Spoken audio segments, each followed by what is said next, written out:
Hey guys, welcome to the channel again. Today we are going to be working on Project XO-1. So this one I bought used and there's a lot of gremlins I've been finding over time. So I want it to be perfect. I still haven't spoken about what I'm going to do with this, but we will do that in my future videos. But for today we are going to do two things. First, we are going to clean up the CV joints in the drive shafts and we are going to service them. There's one rubber boot that's broken here. If I can show it to you guys properly. There it is. And this is because it's one of the right hand side arms that have been used instead of the left hand ones, and running the car like that has resulted in this being ripped apart. Also, there were some parts missing, like the inner nut, I believe, inside the hub that was not there on two of the hubs. We'll have to order some of those, but we'll get to that later. And yeah, let's get right to it. So everything I use, including the rebuild kit, the parts, or whatever it is, I will put a description of them down here, whatever the Traxxas part number and so on and so forth, so that in case you're doing something like this, it's a lot easier for you to find it. Also, I've searched everywhere on how to do a rebuild on a XO-1 Driveshaft. I could not find anything, so if any of you are pro RC people, just let me know if I do something wrong so that I can correct it. So yeah, that being said, let's get right to it. I forgot to mention one more thing. We are also going to fix a sway bar kit. Now, I know on the instruction manual for the sway bar kit it says this is not applicable, or rather not suitable for high speed. And for me, the outset of this is to make a strong basher, but eventually it will be a high-speed car. But until then, it kind of looks cool on the sway bars. I mean, come on, who doesn't like putting pop-ups in the RC car, right? So we'll be fixing those as well. So starting off with the drive shafts, then the rear arm, and then the sway bar kit. Let's get to it.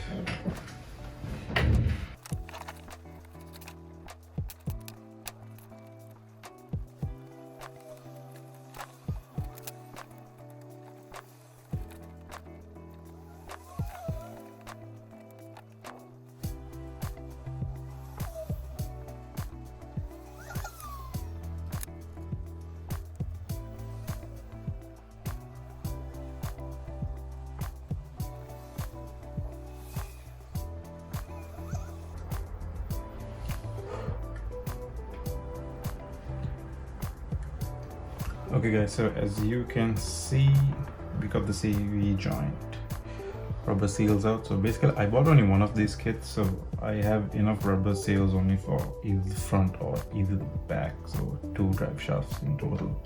So I have to be a little careful with these, ripping them out so that I don't rip too many out. But if you get both kits, I mean, you can just cut these open and take them out. But yeah, I would suggest to take them out properly so that you can figure out how they go back on.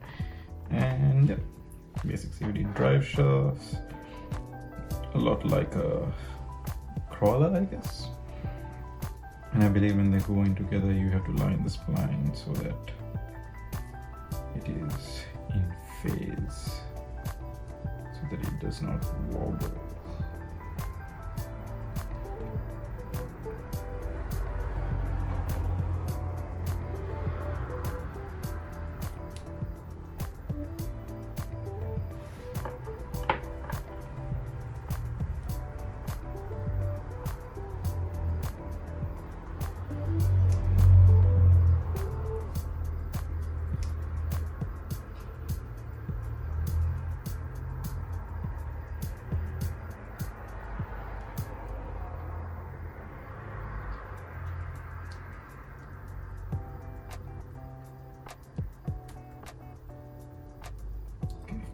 I'll pay some good attention to this when I take out the next one, just to be sure how it has gone in. Also, there is a tiny washer right outside here. Do not lose that.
Okay, so we got two of the drive shafts somewhat disassembled. Completely would mean that I take out these two, but I'm not going to do that. I don't think I need to do that to clean it out.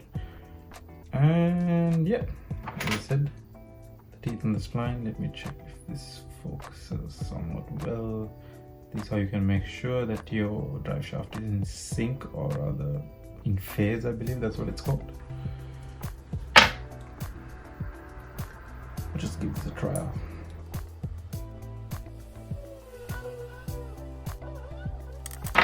Okay, so to clean this, I'm just going to use something extremely simple, available in probably every one of your houses. I'm just going to use WD-40. Get out as much of the muck inside as possible. And then we're going to dry out the WD-40 as much as possible, because we don't want it to break the grease down, right? And hold on.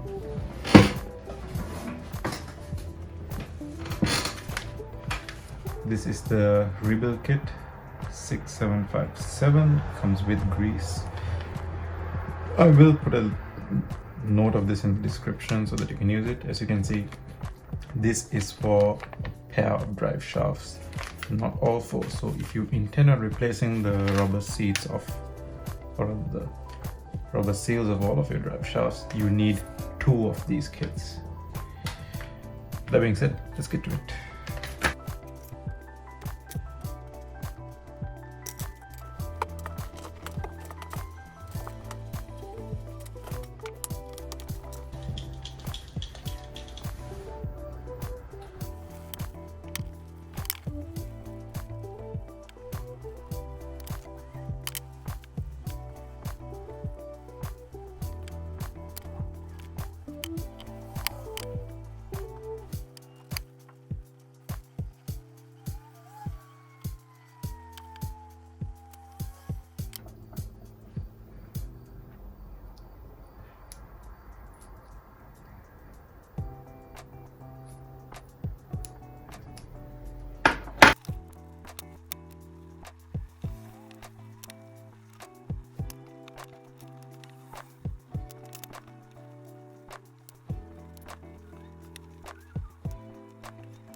Okay guys, so that's the two drive shafts cleaned out and re-greased at the joints.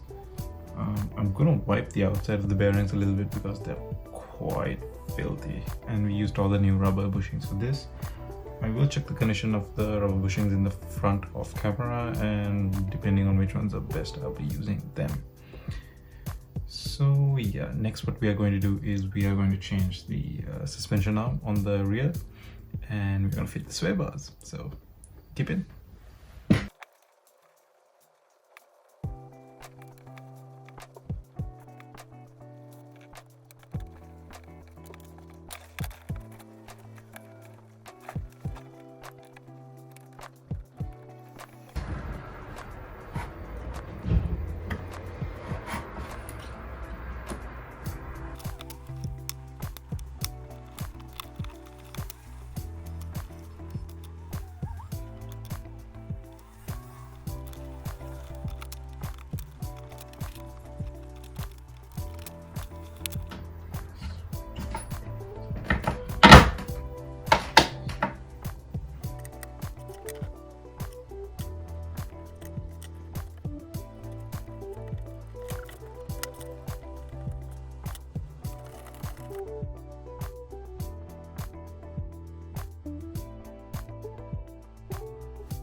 Right. So guys, that's somewhat the end of the video. We got the drive shafts cleaned out and serviced. We placed the rear arm and we fixed the sway bar on the back. So I'm gonna turn the camera off and do this in the front as well. If you guys have any suggestions, if I did something wrong, please do let me know. And yeah, that's about it. Thanks again for watching. Any feedback is appreciated. If I did something wrong, please do let me know.